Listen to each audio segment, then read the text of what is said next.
Assalamualaikum warahmatullahi wabarakatuh. Berjumpa lagi dengan saya. Perkenalkan, saya adalah tutor Anda semuanya. Nama saya adalah Miss Yulita. Just call me Miss Yulita. Alright. Sebelum kita mulai ke pembahasan mengenai bagaimana TOSE itu, apakah TOSE itu, alangkah baiknya saya akan menyampaikan tentang introduction atau mukadimah ya. Mukadimah mengenai how do we study TOSE. Okay. As we know that TOSE itu sangat dekat kaitannya dengan TOEFL, alright? Because TOSE is TOSE itu adalah our test of standard English in EIN. Jadi hampir sama dengan bagaimana cara kita mengerjakan tes TOEFL. So, apakah dari Anda semuanya sudah pernah melakukan tes TOEFL? Ya, saya yakin mungkin ada beberapa dari Anda semuanya yang pernah melakukan tes TOEFL maksud saya. Oke, jadi antara TOEFL dan juga TOSE itu sangat dekat kaitannya dan hampir mirip cara pengerjaannya, strateginya. Jadi saya yakin Anda semuanya juga sudah mengenal apa itu TOEFL, kemudian ada juga IELTS dan lain sebagainya.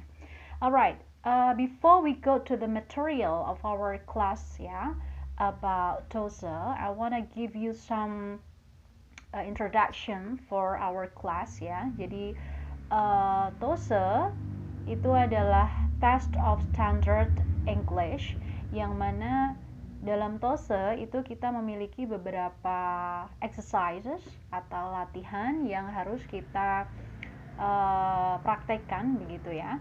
Jadi di dalam TOSE nanti kita akan lebih banyak praktisnya daripada teorinya. Jadi I hope that all of you will practice the audio that you can get from me or from the online for like internet and so on. Jadi nanti Anda bisa mendapatkan latihan-latihan tersebut entah itu dari saya ataupun dari sumber seperti internet dan lain sebagainya.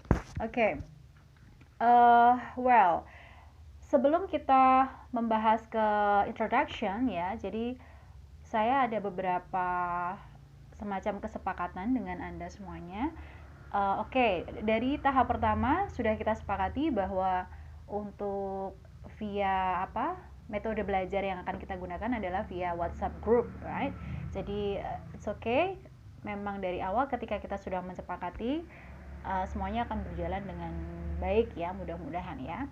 Dan di dalam TOSE ini kita insya Allah akan melaksanakan pertemuan sebanyak 12 kali pertemuan ya, sesuai dengan instruksi dari Pusat Pengembangan Bahasa IAIN Surakarta, bahwa untuk pertemuan kelas TOSE ini itu maksimal 12 dan diharapkan semuanya dari 12 pertemuan itu tadi semuanya bisa berpartisipasi, ikut andil dalam kelas ini meskipun masih secara daring atau online ya, karena memang kondisi di negara kita saat ini sedang mengalami pandemi. Jadi saya harap juga kita semuanya tetap menjaga kesehatan, menjaga protokol kesehatan, semoga tetap senantiasa diberikan kesehatan begitu ya. Oke. Dan untuk absen atau ketidakhadiran itu setidaknya 2 kali ya, 2 kali, karena untuk ketidakhadiran 3 kali itu kita sudah dianggap tidak bisa ikut ujian begitu. Jadi so you have to be careful in this case, and semoga pandemi ini segera berakhir sehingga kita bisa melakukan tatap muka secara luring begitu ya, karena ya meskipun pandemi ini belum berakhir, belum selesai, kita akan tetap melaksanakan kelas ini meskipun dengan daring gitu ya. Oke. Kemudian ada beberapa poin yang harus saya sampaikan. Yang pertama tentang kehadiran tersebut, kemudian yang kedua adalah mengenai pelaksanaan ujian SKL TOSE. Oke. Ujian SKL atau TOSE ini nanti akan dibagi menjadi dua tahap sebetulnya ya. Yang pertama adalah di semester pertama atau semester 1 ini, kemudian yang kedua adalah semester 2 atau semester genap, karena ini adalah semester ganjil. Makanya ini nanti 12 kali pertemuan, kemudian ada semacam ujian atau tes, yang mana tes ini nanti langsung praktis menggunakan audio, atau mungkin nanti saya tidak tahu kebijakan P2B seperti apa, yang jelas seperti itu. Kemudian di semester genap juga ada nanti program kita, yaitu TOSE untuk yang fokus kepada reading and also structure and written expression. Karena di dalam TOSE semester 1 ini kita semuanya akan lebih terfokus kepada listening comprehension. So you have to be careful because in listening comprehension, namanya saja kelihatan ya, listening comprehension. Listening adalah mendengarkan, kemudian comprehension adalah pemahaman secara mendalam begitu. So you have to be careful in this case. So jangan mudah untuk tidak mengikuti course ini, karena ini adalah kelas untuk mengukur kemampuan Anda nanti dalam bidang pekerjaan, bisa kemudian di dalam lingkup perkuliahan atau di kampus dan lain sebagainya. Before we go to the material, I like to semacam memberikan clue-nya atau syllabus for this course ya, especially for TOSE listening comprehension ya. Jadi ada beberapa fokus kita, bagaimana cara kita menghadapi TOSE, kelas TOSE ini. Oke, jadi ada, sebentar ya, saya cek dulu.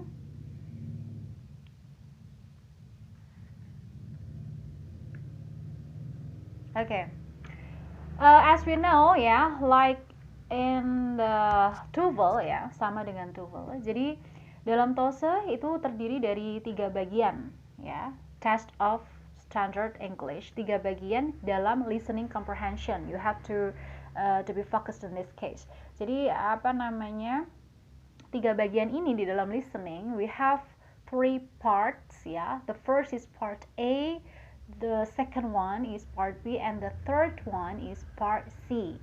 Apa saja mereka? Part A itu terdiri dari short dialogues ya. You have to know that this part ya contains of short dialogues.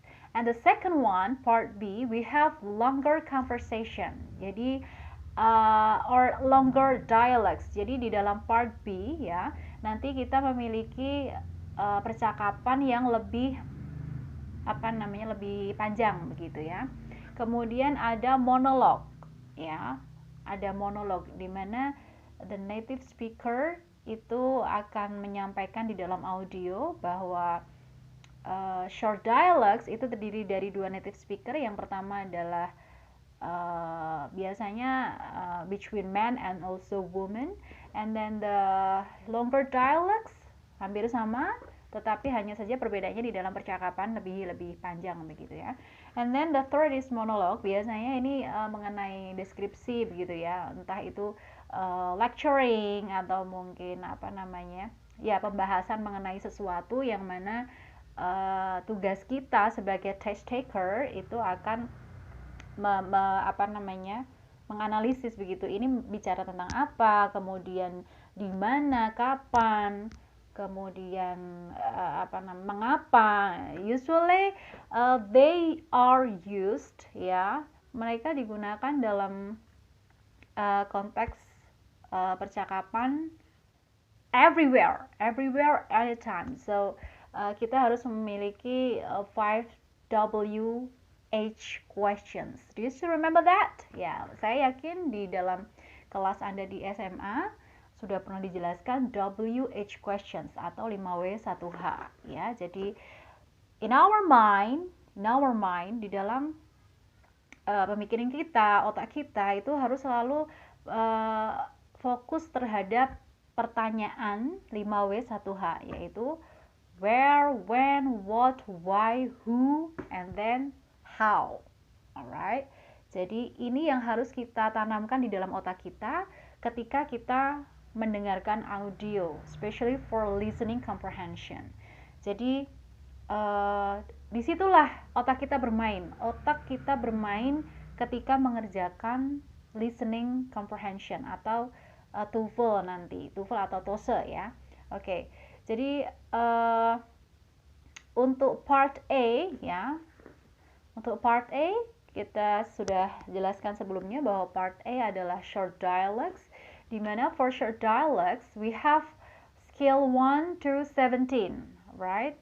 Skill 1 to 17. Meskipun sebelumnya saya mohon maaf, meskipun dari pihak P2B belum memberikan materi kepada Anda semuanya, kemungkinan nanti akan saya susulkan materinya biar Anda semuanya bisa lebih mempelajari itu ya, materi yang ada di dalamnya, kemudian lebih ke praktisnya begitu. Jadi dalam part A we have short dialogues ya, yang terdiri dari skill 1 to 17. Jadi ada 17 skill atau keterampilan. Dan di dalam skill tersebut yang harus Anda perhatikan, terutama dalam short dialogues or in part A, we have to focus on the last line. Jadi kita harus fokus kepada baris kedua percakapan.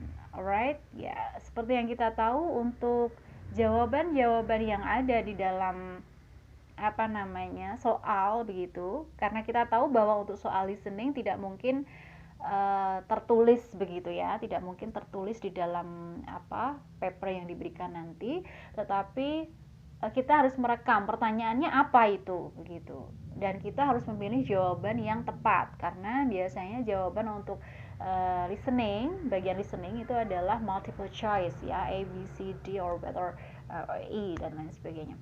Oke. So when you have the listening test, for TOSA or TOEFL, you have the first thing that you have to keep in your mind that you have to focus on the last line. Jadi Anda harus fokus kepada baris kedua, karena seperti yang kita tahu untuk short dialogue itu adalah terdiri dari dua speakers ya. Yang pertama adalah yang bertanya, dan yang kedua adalah yang menanggapi begitu, yang merespon begitu. Ya, kemudian nanti ada yang bertanya juga. Pertanyaannya apa begitu. Nah, focus on the last line. Itu adalah kunci yang pertama. Kemudian kunci yang kedua, we have to choose the answers with the synonyms, right? We have to choose the answers with the synonyms. Jadi kita harus menjawab, biasanya di dalam pilihan ganda ya, di dalam pilihan terutama dalam listening comprehension, itu kita antara pertanyaan dengan jawaban itu mirip. Makanya kenapa kita lebih cenderung dianjurkan untuk memilih jawaban yang memiliki sinonim ya, atau persamaan kata dari apa yang telah disampaikan dalam short dialogues tersebut. And then the third one is we have to avoid the similar sound. Okay? Kita harus menghindari vocab yang terdengar mirip. Alright? Jadi ketika ada jawaban A, B, C, D, kemudian native speakernya mengatakan contohnya dessert dalam arti kata dessert, pencuci mulut, makanan pencuci mulut, it will be different with dessert, alright? Jadi dessert and dessert is different. Jadi itu yang harus Anda perhatikan, bahwa antara dessert dalam artian makanan pencuci mulut is different with desert yang berarti padang pasir. So you have to avoid the similar sound like that ya. Itu harus benar-benar Anda perhatikan ketika Anda mengikuti tes TOSA atau TOEFL. Alright. And then for the fourth you have to draw the conclusion about who, what, and where. Right? Jadi ketika ada pertanyaan mengenai siapa, kapan, kemudian di mana, ya, ketika Anda sudah mendengarkan di audio, itu yang harus Anda lakukan adalah you have to draw the conclusion, right? Jadi mengambil kesimpulan dari pertanyaan itu dan mengambil kesimpulan dari apa isi yang disampaikan oleh speakers, right? The native speakers, I mean, yeah, something like that. Sehingga ketika ada pertanyaan who, what, where, atau mungkin 5WH questions, ya itu Anda sudah bisa menjawab begitu. And then the next one, you have to listen for who and what in passive, ya. Kemudian pasif, ya, I mean, ya saya yakin Anda semuanya sudah pernah mendapatkan informasi atau pengetahuan mengenai passive voice. Kita akan bahas nanti. And then for the sixth, we have to listen for who and what in multiple nouns, ya, multiple nouns. Kemudian ada negative expressions. Negative expressions itu adalah ekspresi-ekspresi negatif. Kemudian ada negative with comparative. Kemudian ada expression of agreement. Contohnya seperti okay, I agree with you, okay, I agree with you, or maybe that sounds nice, for example, that sounds nice. That's some expressions, ya, which show the agreement, yang menunjukkan mengenai persetujuan gitu. Okay, and then the next, you have to listen for expressions of uncertainty and suggestion. Jadi biasanya di dalam pertanyaan listening itu akan muncul pertanyaan atau ekspresi mengenai ketidakpastian, kemudian mengenai saran-saran yang dinyatakan native speaker kepada yang ditanya begitu. And then the next is about empathic expression or surprise. Surprise, for example, like ya seperti yang kita praktekkan sehari-hari, ya, seperti OMG, oh my god, atau mungkin oh yeah, something like that. That's surprise, ya, or very surprising begitu, atau sangat mengejutkan begitu. And then the next is for wishes atau harapan-harapan gitu, biasanya muncul di dalam listening. And then untrue conditions and the verbs, ya, kita harus lebih sering mempraktekkan mengenai kata-kata kerja begitu, ya, like walk, run, sing, and then dan lain sebagainya yang berhubungan dengan sesuatu yang dilakukan begitu, ya, itu adalah verbs. Ya, kita akan bahas ini secara lebih detail nanti karena ini baru introduction dan saya hanya memberikan clue-cluenya atau mungkin strateginya ketika kita menghadapi listening test atau TOEFL or TOEFL test nantinya. Kemudian adalah idioms, ya, the last one is idioms. Idiom atau mungkin idioms itu lebih sering muncul di dalam listening, right? So kita bahas juga nanti setelah ini nanti. And then di dalam short dialogues, ya, biasanya antara the first speaker and the second speaker itu ada hubungan gitu biasanya, entah itu hubungan pertemanan, entah itu hubungan keluarga, entah itu hubungan antara guru dan juga muridnya, ya. Pastinya yang namanya percakapan itu sangat berkaitan erat dengan tanya jawab, ya. Jadi Anda harus benar-benar memperhatikan itu gitu. Oke, jadi untuk short dialogues part A sementara saya sampaikan di situ. Tetapi yang perlu Anda ketahui secara general bahwa di dalam listening comprehension atau kelas kita ini nanti akan membahas lebih fokus mengenai bagaimana sih cara mengerjakan tes terutama yang berhubungan dengan listening. Kemudian kuncinya bahwa kita harus tahu bahwa di dalam listening itu terdiri dari tiga bagian tadi yang sudah saya jelaskan. Ada part A, part B, and part C, right? Part A terdiri dari short dialogue, and then part B terdiri dari longer dialogues atau longer conversation, and the third one is monologue. Nah, itu saja dulu yang perlu Anda perhatikan. Kemudian untuk lebih jelasnya akan saya jelaskan di pertemuan selanjutnya begitu ya.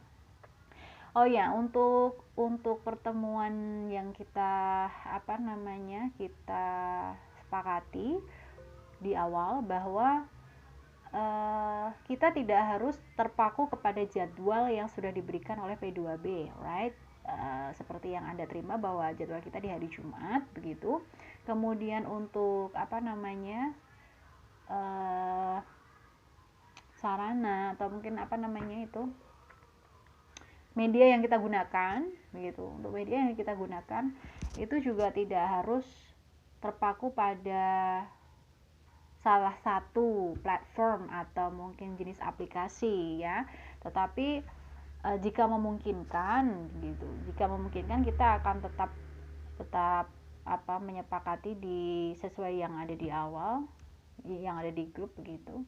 Jadi yang penting pertemuan kita terpenuhi, entah itu secara langsung atau mungkin entah itu melalui video atau melalui chat atau melalui Google Meet atau mungkin yang lain begitu. Yang penting bagi saya yang terpenting kita semuanya tetap komunikatif, interaktif begitu, dan juga materi tersampaikan Anda semuanya juga paham dengan apa yang saya jelaskan.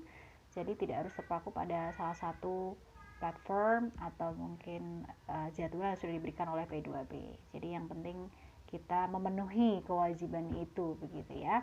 Okay, if you wanna have questions, yeah, you may contact me, and then I think it's enough for our introduction. Yeah, thank you so much for your attention. See you. Assalamualaikum warahmatullahi wabarakatuh. Bye.